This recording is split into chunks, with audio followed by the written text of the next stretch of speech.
Good morning, everyone. How's everybody doing today? We are in the great ward of Ward 1, Lee Harvard. Let's say hello to Councilman Joe Jones. Thanks for having us here today. I'm so excited about today's convening and announcement of the launch of the Neighborhood Safety Endowment Fund. First, it's important for us to give acknowledgement to President Biden and Vice President Kamala Harris. When we got $512 million from this administration as a city, we recognized that it presented a big opportunity for us to make some big, bold bets for Cleveland's future. And the challenge we recognized last year when we took office was this fact that the city didn't have a permanent source of funding to invest in the proven strategies, solutions, and interventions that we know to reduce violent crime in our neighborhoods. We recognize that this is not just a law enforcement issue. There's a poverty of violence. Food deserts are violence. The lack of good, affordable health care is a form of violence. And we recognize that police can't solve this problem alone. That's why this fund is so important. So I want to first just thank the council president and council for their partnership and collaboration on this effort. I want to thank the Cleveland Foundation as well for allowing us to house this $10 million investment at the foundation, because this capital will be a generational long-term source of investment to really make sure we're meeting our residents where they are and that we are truly making the right investments to stop crime and stop violence in our neighborhoods before it starts. So with that being said, I'm going to kick it off to Chief Sonia Pryor-Jones to give us more details about the fund and the collaboration. Chief. Thank you, Mayor Bibb. Just thank you to all of our partners who are here at the table with us, as well as those in the audience. This fund would not be possible with all of you. The work that we've done together most recently as a part of the new administration, but also the work that's been going on for decades as people go out on their own individually in large and small organizations doing all they can to fight violence. I do want to take an opportunity to make sure we recognize here in the city of Cleveland, we are leading the way. This is the first of its kind donor-advised fund focused on violence prevention. And so we believe that we're going to do great things in partnership, and we know that it requires collaboration at every level for us to get this done. It's a systemic issue. I'd like to acknowledge our advisory committee members who are here with us today. These committee members for the fund were appointed by Mayor Bibb and Council President Blaine Griffin, and each of them brings a sense of expertise and community engagement to the work. And so first, our community members, we have Trevante Rory, who is a resident of Ward 7, Yvonne Pointer, who is a resident from Ward 5, Habiba Grimes, a resident from Ward 8. Our city council members include City Councilwoman Stephanie Howes-Jones, Councilman Richard Starr, and Councilman Danny Kelly. Our administration members include myself, Angela Shute-Woodson, our Director of the Community Relations Board, and Joyce Pan Wong, our Director of Planning. All of these members have met twice so far this year and co-designed the first RFP, which you're going to hear about today. And this committee is committed to making sure we get the first $1 million of funding out the door before the end of this year, because we know we have a lot of work to do in this space. I do want to also note that the fund has been a part of a lot of work underway, as I mentioned before. In addition to the decades of work that a number of activists and organizations have been doing for our community, we also had the benefit, again, thanks to the Biden administration, of applying for a Department of Justice CVI-PI fund last year called Cleveland Thrive. And since that time, we've been building collaboration and partnership with a number of organizations that are right here in this room. And because of Thrive, the work of MyCom and others, all of those people showed up at City Council and talked with our council members and made sure people understood why this fund would be important for us. In addition to us announcing the RFP this week, we're also very happy to announce we have the Cities Thrive Program Manager started with us just yesterday, and I'm going to ask that he stand up and say hello. His name is Richard Austin.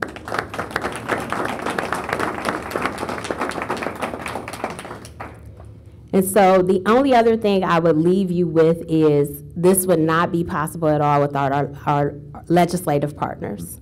And I want to thank Council President Blaine Griffin for his leadership and a number of council members who really have spent a lot of time working on this issue as well. So I'm going to turn it over to Council President Griffin for comments. Well, thank you. Good morning, everybody. It's great to see some faces out here. A lot of faces been out here for a long time, and a lot of faces been out here for a short period of time. I especially want to acknowledge one of my elders and one of my friends, Khalid Samad, who's here today. Haven't seen him in a while, so it's good to see. Ashe. Thank you so much. You know, in order to really make an impact on violent crime in our community, we need several different stools in order to make sure that we stand up in order to deal with this. Number one, we know law enforcement is critically important. But as the mayor said, and I want to thank the mayor for his partnership and really pushing this forward, law enforcement cannot do it and should not do it alone, because the culture, and to really try to make sure that we implement a culture in Cleveland, is what's going to keep the community in check, not law enforcement. We're not going to police our way out of this. So in addition to that, it's very important that we have prevention, that we also have intervention, which is oftentimes forgotten. And I know there's a lot of street outreach workers and people that go in the trenches every day doing work, but then also reentry, which is very important. We know that we have a large amount of people returning home, and it's important for us to be able to find employment, but more important is more importantly to make sure that we find the linkages to make sure that they become productive citizens when they come back home. We also know that we always need a public-private philanthropic partnership. A lot of times people think, and I know the mayor feels the same thing, that people think we're a bank at the city, that you could just come and withdraw whatever you need for your different programs. Well, we can't do it alone. We need the help of the philanthropic community as well as the private sector. One of the things that we thought was very important as Cleveland City Council is whatever investments that we made, we wanted to know what other partners were going to come in from the private and philanthropic sector. So it makes me proud to see this room today, because as much as we hear in the media about all the things that are going wrong in Cleveland, you guys are the ones that are working every day, all of us in partnership, shoulder to shoulder, to really make sure that we address crime in the city. And I'll end by saying this before I introduce a couple of my colleagues that just walked in. You know, I once heard a quote, and I believe it's Benjamin Franklin or somebody, that says, nobody cares what you know unless they know that you care. And this room today shows that we really care about our young people, that we really care about this city, that we really care about each other, and that we will not, you know, give this city up to the few bad actors that try to define our city. So thanks, everyone. I do want to acknowledge the chair of public safety who just walked in, my colleague Michael Polinsik, if he could raise his hand. And then I know that you acknowledged Councilman Joe Jones, but I want to make sure that we acknowledge Councilman Joe Jones. This is his backyard. He's more committed to safety than anybody I know. And then all of Cleveland City Council. This really is a tough job, but our heart is really into it, and we really thank everybody. But most of all, thank all of you for the countless hours that all of you work in the neighborhood every day. This, of course, I'm going to say this, is not ever going to be enough money, but it's a start, and we're going to continue to work closely with the mayor, private and philanthropic sector to make sure that we invest in prevention just as much as we do in all of the other sectors. Thank you so much.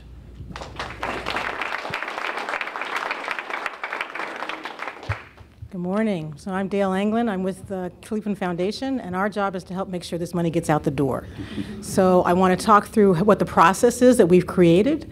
And I want to say from the start, our job is to really work with the committee. The staff from the Cleveland Foundation does not make the final decisions. The committee makes the decisions. But our job is to help get them information to make those decisions, to help think through what learnings, what information they need to help make those decisions and think through what to support. So as of next week, October 9th, an official RFP, request for proposals, is going to be released. As we said in the original city council hearings, we wanted to get more money out the door early.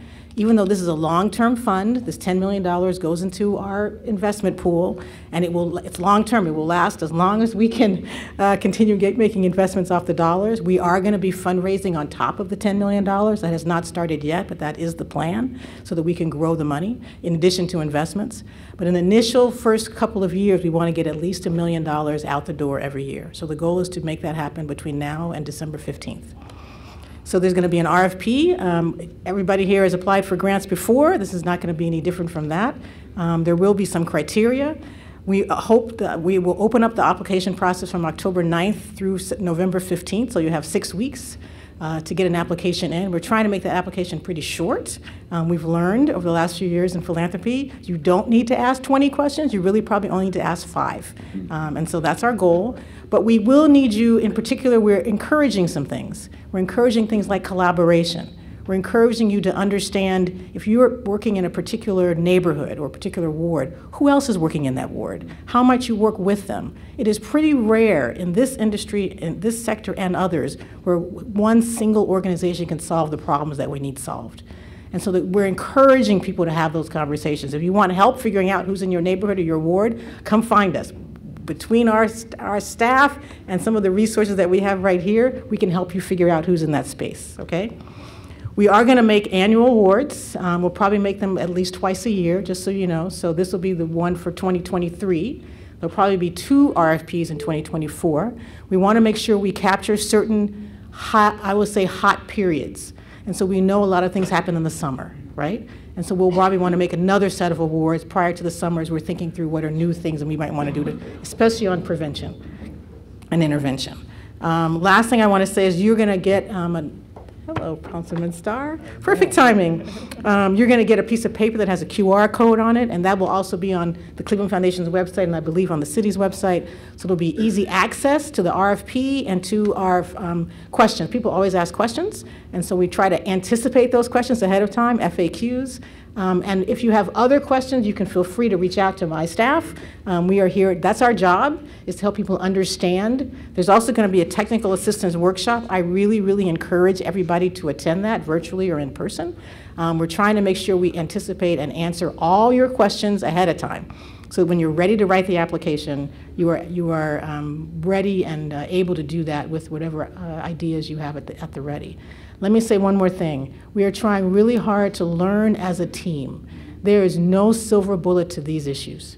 There's no one thing that's going to make everything work better or prevent all of this from happening. We know we're going to need a series of activities. So what are those series of activities that we need to do? Maybe we need to target certain populations. Maybe we need to target certain wards, to be honest. Maybe there's certain types of evidence-based practices that we know are working in other cities that we want to bring here that we aren't doing right now. We're really open to all of that. But the thought is not just direct service. This is also about helping you all work together to make change, is what I'll say. I don't want Ms. Brenda Glass to be on her own doing all this work that she does, which is amazing, but she knows and she will say to every people she needs support, right? And she needs help. And so how do we make it convenient for people to understand what each other are doing, and then we can, so that 1 + 1 doesn't equal 2, 1 + 1 = 5, right? That's the goal. So we'll take other questions, but those are just some of the basics. I just want to say that the Cleveland Foundation is so proud to be involved in this particular process, to use our skill set of long-term investment and expertise with expertise on the ground, because we don't have all the answers. Our job is to make sure that you guys, we support all of you in what you already know, some of the things that work. I think I'm going to turn it over to the next person, which is Habiba. My name is Trevante. I was a part of the Hoops After Dark program, and it was used for violence prevention. And I'm very grateful to be a part of a program like that. The program is used, a sport to bring athletes together and bring them together through competition. But it wasn't just about sports though, and you could tell that was their goal. They wanted to give you something to do outside of sports as well. They would host things like job fairs and bring in different speakers to give us wisdom and knowledge, because that's important, for the youth. We need good mentors and good role models in front of us. That's how I was able to stay on the path that I stayed on. I experienced a lot of things in my life, and the mentors, they kept me on the right path. My uncles, they never let me go down the wrong path at all, and I really appreciate them for that. And so now I feel like it's my turn to do that for the younger generations. I don't want the younger generation to have to go through what I went through, and that's why I feel like programs like Hoop After Dark and the Neighborhood Safety Fund that's getting ready to do what they're finna do, this is perfect timing, I feel like. And I just wanna see my community come together and grow.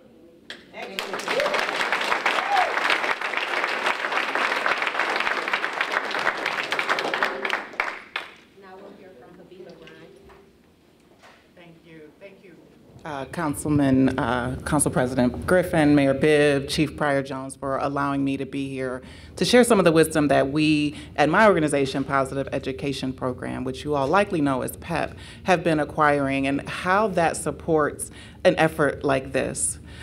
We've all heard that adage, hurt people hurt people.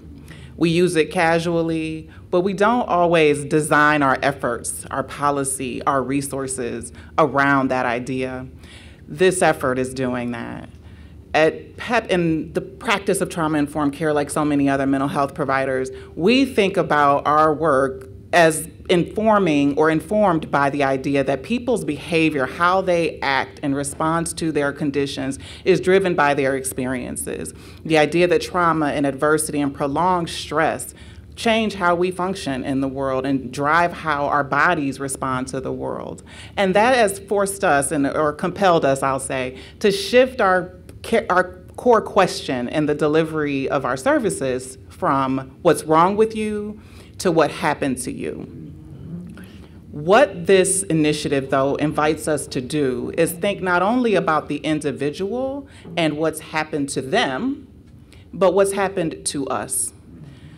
Trauma and adversity are collective experiences. They are not just the experience of an individual. And if we respond to our folks in need, the folks who are hurting, in ways that only address them as the individual, we have too few resources, and we focus on interventions that require folks with a lot of letters behind their name. And what folks in trauma-informed practice and healing-centered work are realizing is that it's you who do the healing work.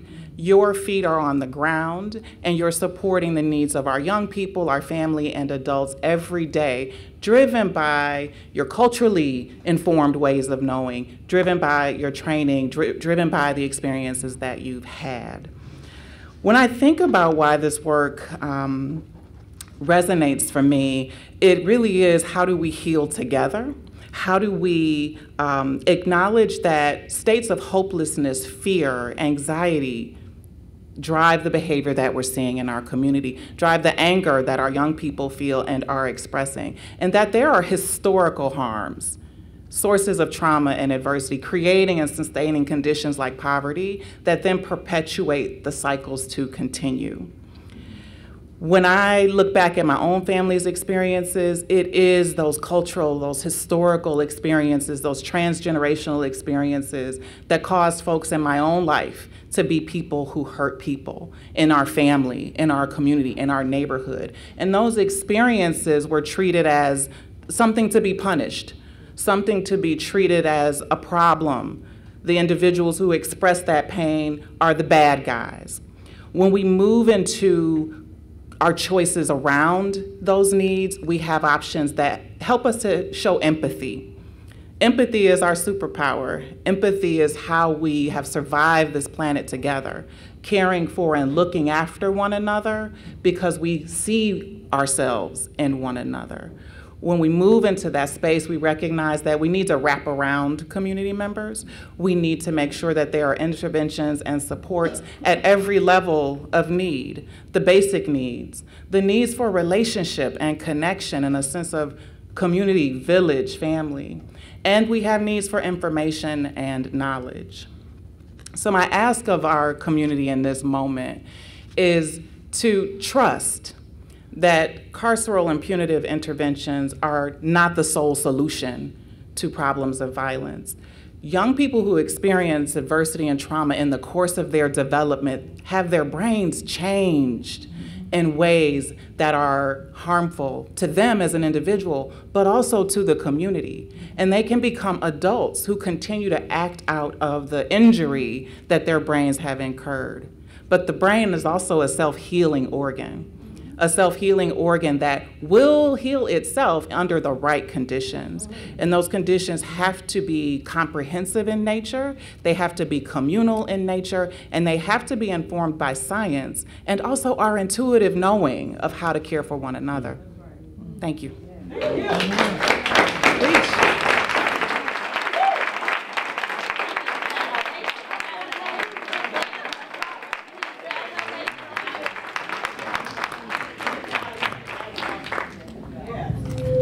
Good morning, everyone. My name is Shakira Diaz. I'm the Chief of Federal Advocacy for the Alliance for Safety and Justice. We are a multi-state organization that advocates both at the state and federal level for policy and investments for best practices to stop the cycle of crime. So that's me officially.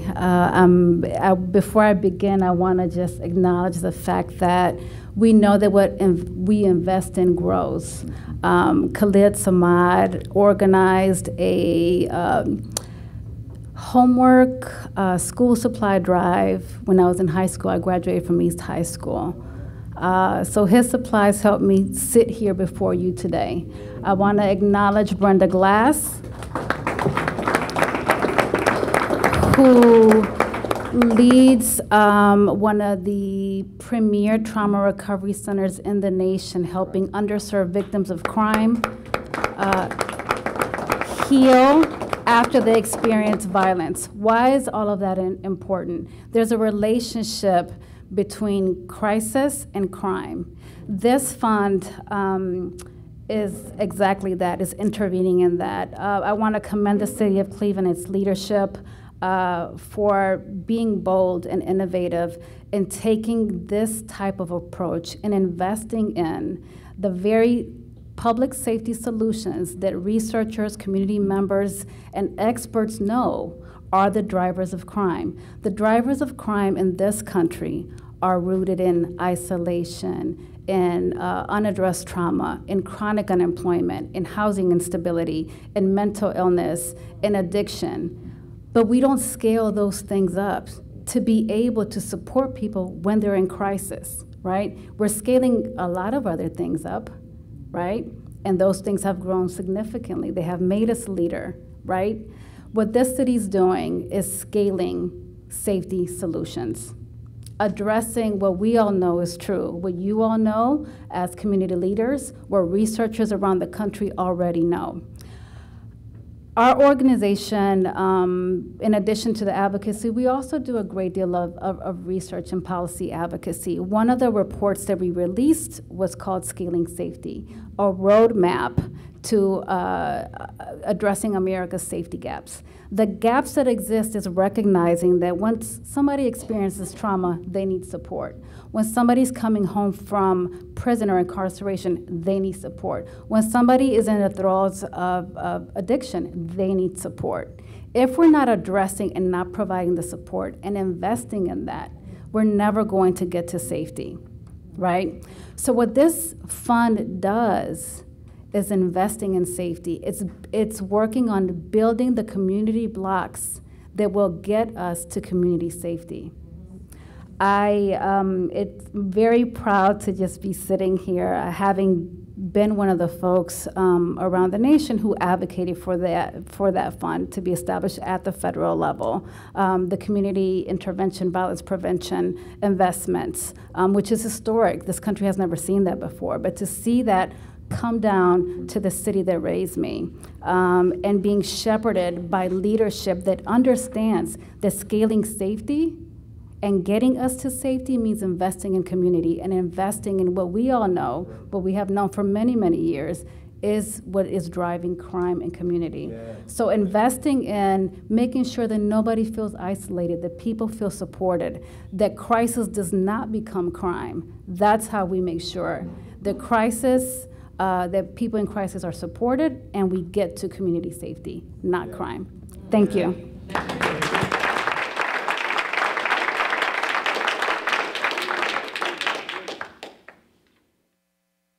Councilman Starr, you want to say a few words? Sure.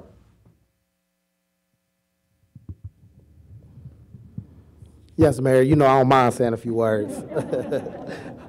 Thank you all for coming today. Thank you, Mayor Bibb, as well as Council President, for listening to sometimes when I'm just fussing and really having those tough conversations offline that we have amongst each other. But just also, just want to give a round of applause to everyone who has voted on this, as well as the committee to come up with this opportunity for us to have this neighborhood safety fund. Me, myself, growing up in Ward 5, growing up in King County Public Housing, understand what it took for me to be able to be the man that I am today. We have to be proactive with our approach, and we have to be aggressive and assertive to understand that leaders are saying this violence going on in our city must stop. And from that standpoint, I am a data-driven guy. So when you look at from 2019 to August 21st of this year, we've had 671 homicides with a firearm in our city. When you look at the number and go deep into that, 625 of those were African American, black people, 46 white. So we have a pandemic, we have an epidemic, we have all this going on in our community, and it takes us in this room to work together. It can't be council versus the administration. It can't be the people versus council. It can't be the people versus Mayor Bibb. It can't be Cleveland Foundations versus the people. It's us coming together and saying, let's get something started on the ground. So I am happy to be here. I'm glad that we are starting this process, but I'm also glad of the way that we're going to have this application process. One of the things that we talked about as we were getting here today was how do we make it available so other people can be able to get involved. Not just the same organization who continues to say they did the work, but we look around and seeing these numbers that I just ran off. What I'm saying is, no discredit to anyone for the work that we've done in the past. It's not about the past, it's about the present. So right now we're being able to work together with this Neighborhood Safety Fund to help organizations to apply for the application and receive their support. Now, like I said earlier, I'm a data guy. We can't say we're doing the work, but we can't prove it. We got to be able to show how many times we are meeting with these young folks. We need to show the program that we are doing. We need to tell the story, because there's a lot of organizations that do great work, but they don't have the capacity to be able to report on it. So when you're talking about government funding, when you talk about grants, you got to be able to show the work you're doing. Myself, I have 100-some kids in this city that I work with, but I need to be able to show how often am I meeting with them, how often I'm in their schools. When I was growing up, my mom got 6 kids, 4 boys, 2 girls. I'm the second oldest. I drove her crazy too, because we're not shying away from what's in our neighborhood. Violence is there, streets is there, crime is there. It's easy to get a pack and get a gun before you get an education. So what we have to do as leaders is understand that this problem is not going to go away, but we're not going to allow anybody in this city who tell our young folks it's okay to shoot up. Football games, recreation centers is okay, and that is enough. So let's work together. Let's make sure we deliver together and just really, really understand. But make sure, I also repeat, October 9th at 8 a.m. the application open up. 6 weeks until November 15th to apply. If you need assistance, if there's some questions, you see these individuals at the table, reach out. Please call my office. Don't social media me. I ain't gonna even lie to you. I will be transparent. But what I'm saying is just reach out so we can be able to get you the help and the support so you and your organization can apply, but also making sure you can be able to have a real good, strong program. Like we said, we're getting out $1 million by December from this year until December next year, just so we can start to build the basis. So those organizations that I know, that know me and you're doing the work, I urge you to get involved. If it's an organization who ain't there, who also should be here, get them involved, because it's going to take all of us working together. And I yield. Thank you, Councilman Starr. Truly appreciate that. I want to just see if Ms. Pointer or Director Wong want to make a few comments before we wrap up. Thank you, Mayor and Councilman Griffin. It's important to me that the average person has access to this funding. So often the people that do the work aren't familiar with a lot of the processes. So I'm grateful for the privilege to be a part of the technical assistance and the training, so that Ms. Smith Superior or Ms. Jones down the way knows that there's money right there doing the work. most of the time they're selling chicken dinners and That's true. to get it done. So this is an opportunity for me to come to the table to represent the little people, and of which I am one. Thank you.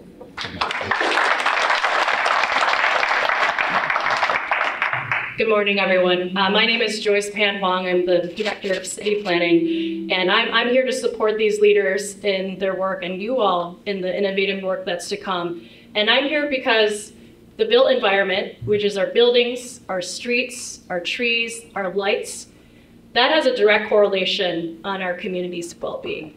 And we know that we need our social infrastructure to match our physical infrastructure, because we know that trees increases our mental well-being.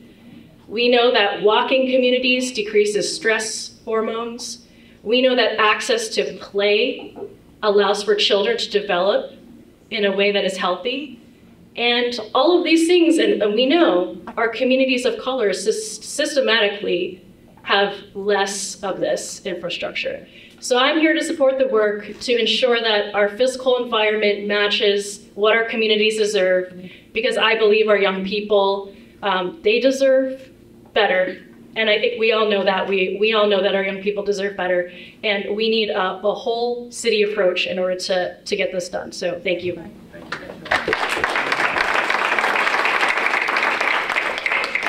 I just want to build on something that's been echoed, especially echoed by Councilman Starr. You know, the councilman and the council president and I, we get this question all the time. What are you going to do to stop crime in our city? Today is about what we, the collective, are going to do to stop crime in our city. And as my elders always taught me as a kid growing up in this amazing city, you have to be an active participant in your own salvation.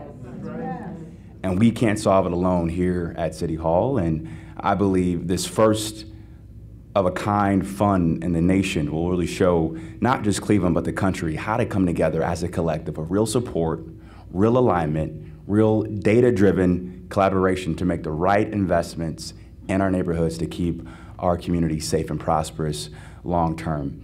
You know, this is personal for me. My cousin was murdered 7 years ago because his partner suffered a mental health breakdown and episode. I remember seeing my grandma sell pies and cakes, Brother Khalid knows this, to help organize the first Street Watch Club on our block on Dove in 1992. Imagine if Grandma Sarah had a neighborhood safety fund to fully fund that Street Watch Club. So this is the work we're about today. And we know we can't do it alone without your support. So I'm just honored to be here, honored to be in community with you all today. And let's make sure we get this moment right for our residents, because they deserve it now more than ever. Thanks so much. We appreciate it.